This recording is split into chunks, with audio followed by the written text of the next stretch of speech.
Perkenalkan Lur, nama saya Icang Domba. Doaku mengiringi kebahagiaanmu. Lagi-lagi saya terpaksa mengalur film ini karena faktor ekonomi ya. Sesuai requestan dari kalian Lur, kali ini kita akan mengalur film bergenre misteri thriller yang berjudul Bad Match tahun 2017. Hayo, siapa yang doyan cari jodoh atau teman dari Tinder dan semacamnya, hayo silahkan dilihat film ini sampai habis ya. Bad Match mengisahkan tentang seorang pria yang hobi berazlole dengan wanita-wanita di Tinder dan langsung mengghosting mereka begitu saja. Sampai akhirnya dia match dengan seorang wanita yang sejak saat itu hidupnya akan berubah. Apakah yang akan terjadi nantinya? Ayo kita tebak-tebakan dulu dong dari dulurku Putra AHC ya. Oke. Hewan-hewan apa yang ragu-ragu? Ayo jawabannya kobra buat anak kok. Kobra ya, kobra dong, monggo sekejaken. Seorang pria berumur 20-an bernama Harry sangat hobi bermain aplikasi kencan yang biar gampang kita sebut saja Tinder ya kan. Dengan tujuan yang kalian pasti sudah paham Lur, berkencan, berkata-kata manis, berazloli satu malam dan keesokan paginya Harry pun pergi meninggalkannya, gitu aja terus. Banyak wanita yang telah menjadi korbannya dan pada suatu pagi sehabis pulang berkencan, sebelum berangkat kerja Harry sempat main PUBG di TV dan menang melawan seorang remaja dengan nama akun Shadowman. Dan inilah ketidakcocokan. Harris? You must be Rachel. Yeah. Hey. Leaving? Yeah. I had a lot of fun. Hey, I'm Harris. Got you again, Shadow Man. Win again. See you next time. Harris bekerja sebagai tim kreatif di sebuah media online dan saat itu dia dipilih oleh bosnya Terry untuk sebuah proyek yang akan dibahas pada meeting di hari Rabu nanti. Esok harinya Harris pun masuk kerja seperti biasa dan saat pulang dia sudah janjian di bar dengan Riley, seorang mbak-mbak yang lagi-lagi Harris baru kenal dari Tinder. Mereka pun ngobrol ngalur ngidul dan tentunya ya benar berujung perasaan. Gotcha. You scared the shit out of me. Should we? Yeah. He's trying to fuck with me. By liking your.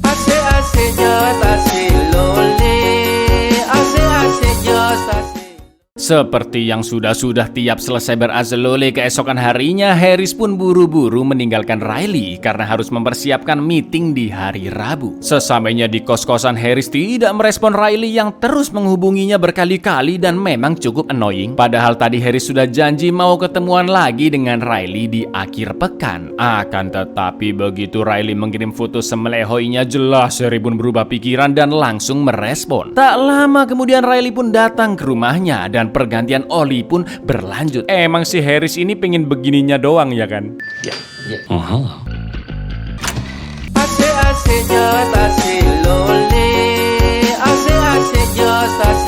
Tapi besok paginya Harris bangun kesiangan karena ternyata alarmnya dimatiin sama Riley yang memang sudah kebiasaan matiin alarm ketika lagi tidur. Jelas Harris sangat panik karena pagi itu adalah jadwal meeting untuk proyek besar di kantornya. Riley yang merasa sangat-sangat gak enak pun minta maaf. Tapi tetap aja semua sudah terjadi. Harris pun buru-buru OTW ke kantor dan sesampainya di sana, dia langsung kena semprot bosnya Terry yang untungnya tidak memecat Harris. Namun Harris kehilangan proyek besar itu yang akhirnya dialihkan ke rekan kantornya. I think I accidentally shut it off. I don't know, reflex, I guess. We don't have a choice. I've literally been calling you nonstop. When my alarm went off, I just didn't hear it. Robbie did the pitch, Robbie gets the job. Do I still have a job? Yeah, you still have a job, barely.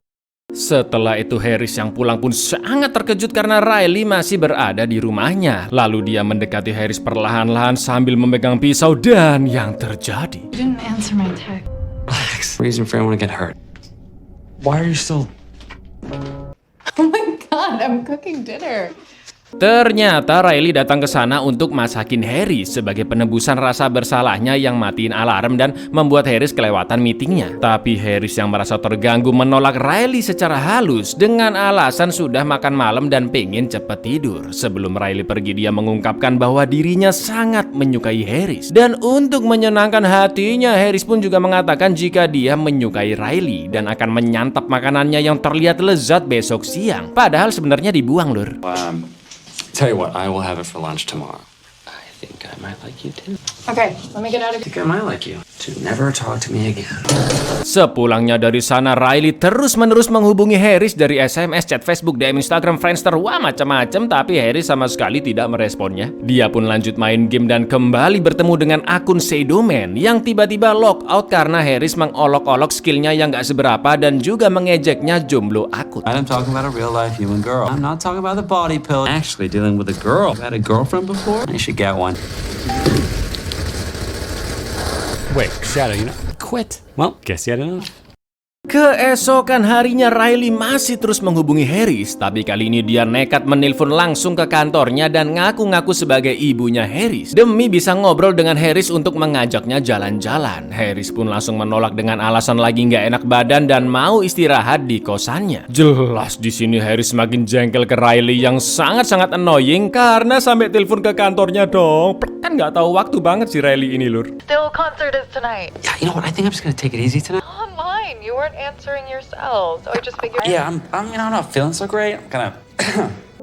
Malam harinya sepulang kerja, Harris pun kongko-kongko bareng kedua temannya yaitu Chuck dan pacarnya Lydia yang menganggap sikap Harris keterlaluan karena hanya ingin berhasil lole tanpa memikirkan perasaan cewek-cewek yang dia kenal dari Tinder. Namun Harris merasa mbak-mbak yang main Tinder juga hanya menginginkan gufur nikmat, bukan cinta sejati. Termasuk Riley yang sekarang menjadi terobsesi dengannya, padahal Harris hanya menganggapnya sebagai keasikan semalam. Ternyata saat itu Riley juga datang ke bar yang sama dan mendengar omongan Harris barusan. Tentunya Riley pun emosi mendengarnya, apalagi Harris ketahuan bohong lagi kongko padahal tadi bilangnya sakit. Riley yang merasa tidak dihargai pun akhirnya pergi meninggalkan Harris. You think I'm just fucked away for call again? Is that it? You said you liked me. Yeah, totally. You're great. So you're not sick. I was feeling, but yeah, I kind of. Fuck off and die, Harris. Sepulangnya dari bar, Harris nonton film horor di kosan sampai hampir ketiduran. Lalu tiba-tiba dia melihat sesosok bayangan melintas di sebuah ruangan. Harris pun mengeceknya ke sana dan terdengar suara Riley dari kegelapan yang ternyata Hello? Supposed to be together forever. You no one can. ternyata itu hanyalah sebuah mimpi. Lalu keesokan paginya ketika Harris selesai jogging bersama Chuck, tiba-tiba Riley mengirim SMS bahwa dia akan bundir. Awalnya Harris nggak percaya, tapi seketika dia panik ketika menelpon Riley yang mengaku telah meminum banyak pil agar overdosis. Nggak pakai lama Harris pun meminta alamat rumahnya dan langsung OTW ke sana. Lalu yang terjadi, Riley, she's still harassing me. She's texting me the whole time we were out hiking. I'm trying to say she's gonna kill herself. Just wanted to hear your voice. My dad's back surgery. Riley! Come on. Gotcha. ternyata Riley hanya ngeprank karena saking capernya, sedangkan Harris yang sangat emosi pun langsung memukul kaca, membentak Riley dan pergi dari sana. Fuck is wrong with you? Never contact me again. Setelah memperban luka di tangannya, Harris pun langsung OTW ke kantor. Namun tak lama kemudian, dia dipanggil oleh Terry yang menanyakan tentang tweetnya karena telah mengolok-olok nama perusahaan dari akun Twitter kantor sendiri yang dipegang oleh Harris. Loh, jelas Harris pun berpikiran bahwa akunnya telah dibajak oleh Riley yang semakin bersikap gendeng. Naasnya kali ini sudah tidak ada kesempatan kedua dan Terry pun akhirnya memecat Harris. I'm sorry, Terry. I'm very confused right now. This company is retarded. My coworkers are retarded. I can fix Even it. if you didn't write them, it's not quite that simple. Don't you wash your stuff? Betapa depresinya Harris karena kehilangan pekerjaannya dan terus menelpon Riley berkali-kali tapi nomornya tetap nggak aktif. Lalu tiba-tiba keesokan paginya dua orang detektif menggerebek kosannya karena diduga Harris mendownload konten pornografi anak dari situs yang diawasi kepolisian sebanyak 5 giga. Setelah gadget-gadget di kosan Harris digeledah, detektif pun menemukan konten-konten biadab itu di laptopnya. Harris pun menyangkal karena semalam dia hanya kobam dan tidak pernah mendownload konten-konten tersebut. Akan tetapi detektif yang menemukan bukti histori di browsernya dan menduga Harris download tanpa sadar karena kobam, akhirnya menangkap Harris. This has to be some kind of giant mistake. I don't have any child porn. Found it in a folder marked private. Take it easy. You're under arrest. Ketika diinterogasi, Harris mengaku tidak bersalah dan mengatakan jika semua ini adalah ulah Riley, seorang wanita gila obsesif caper yang juga membajak Twitter kantornya. Tapi kepolisian tidak bisa mempercayainya karena Harris tidak memiliki bukti sama sekali, apalagi data-data konten porno dan histori downloadnya ada di laptop Harris. Bahkan alamat IP-nya pun cocok dengan laporan polisi. Pengacaranya yang bernama Ronald pun menyarankan Harris mengaku bersalah agar tidak dipenjara selama bertahun-tahun dan diganti dengan denda ratusan atau bisa miliaran. Yang tentunya Harris juga nggak punya uang segitu ya kan. Ronald juga akan mengecek kebenaran apakah laptop Harris benar-benar dibajak oleh Riley. If you plead guilty, just a fine. 100,000? Has she been in your home or had access to your computer? Okay, write down her name and address and I will look into it. And I strongly suggest pleading guilty.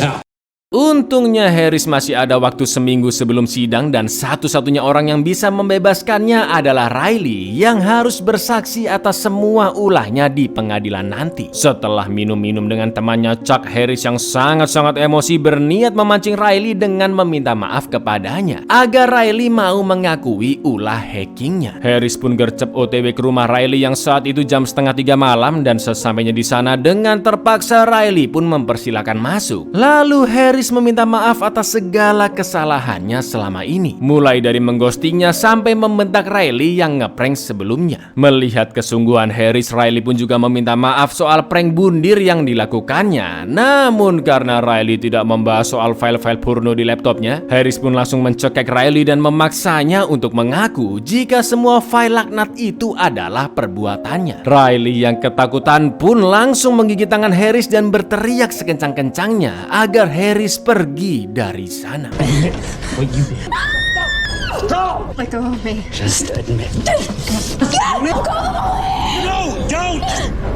Pagi harinya Ronald pun menelpon Harris dan bertanya kenapa dia menyerang Riley semalam karena Riley telah melaporkan Harris ke polisi. Ronald mengingatkan agar Harris tetap tenang dan menunggu persidangan yang 2 hari lagi akan dimulai karena tingkahnya yang seperti itu akan membuatnya dihukum lebih berat. Selain itu, Ronald juga tidak menemukan bukti sedikit pun bahwa Riley telah menghacking laptopnya. Don't try and do any more detective work yourself. You have 2 days. I didn't attack her, I was trying to get her to confess. Alih-alih anteng nunggu di rumah sampai hari persidangan, Harris pun masih berusaha agar Riley mengaku. Karena laptopnya telah disita, Harris pun memakai komputer di perpus untuk mengetahui di manakah Riley sekarang dengan membuat akun Facebook bodong lalu mengecek profilnya Riley. Setelah mengetahui lokasi yang diposting oleh Riley, Harris pun mendekat ke lokasi itu dan membuat akun palsu di Tinder atas nama Robbie. Tak lama kemudian akun mereka berdua pun akhirnya match dan karena sudah terbiasa bermulut manis, dengan mudahnya Harris mengajak Riley untuk bertemu di sebuah bar nanti malam tanpa rasa curiga sama sekali. Riley yang tidak mengetahui itu adalah Harris mengiyakan ajakan tersebut. Robbie Barnett. Where are you? There you are. Come on. Yeah, we go. Yes.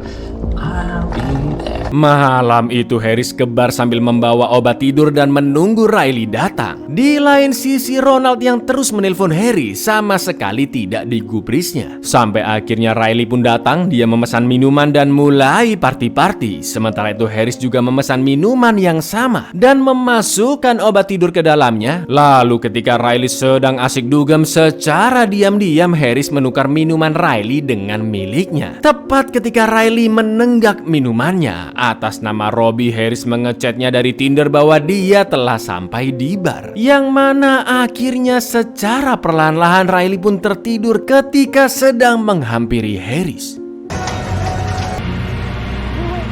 Riley, relax. Riley, for God's sake, fucking stop! Harris pun menyekap Riley di studio kantornya dalam kondisi terikat dan karena sudah larut malam tidak ada siapapun selain mereka berdua di sana. Harris memaksa Riley untuk membuka password HP-nya lalu mengabarkan teman-teman Riley jika dia baik-baik saja dan sedang bersama seorang pria supaya nggak ada yang curiga ya kan. Setelah itu Harris menodong Riley yang masih panik dengan pisau agar dia mengakui semua ulahnya, mulai dari menghack Twitter kantornya sampai mendownload file file porno anak kecil di laptopnya dan semua kesaksian Riley akan direkam. Melihat pisau tersebut, Riley pun terpaksa menyanggupi permintaan Harris, tapi menurutnya polisi tidak akan percaya karena Riley terlihat diculik. Riley pun menyarankan agar dia cuci muka terlebih dahulu. Setelah itu dia akan bersaksi dengan merekam dirinya sendiri dan mempostingnya di Instagram. Setelah dipikir-pikir, Harris pun setuju dan terus mengawasi Riley agar tidak kabur. Namun saat Riley cuci muka, diam-diam dia menyumbat wastafel yang akhirnya penuh dengan air panas. Tepat ketika Harris lengah, Riley yang merasa terancam pun langsung menghantam kepala Riley dengan vas bunga dan mendorong wajahnya hingga tenggelam di air panas.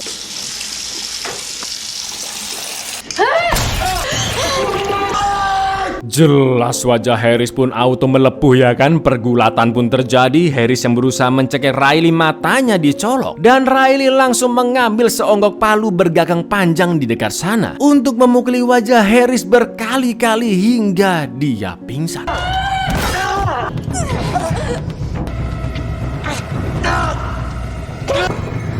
Call me crazy. Setelah melepas ikatannya dan mengambil kunci mobil Harris, Riley yang kakinya terluka pun berjalan terseok-seok dan berteriak minta tolong. Namun sayangnya pintu keluar tertutup jeruji besi sampai akhirnya. He stabbed me.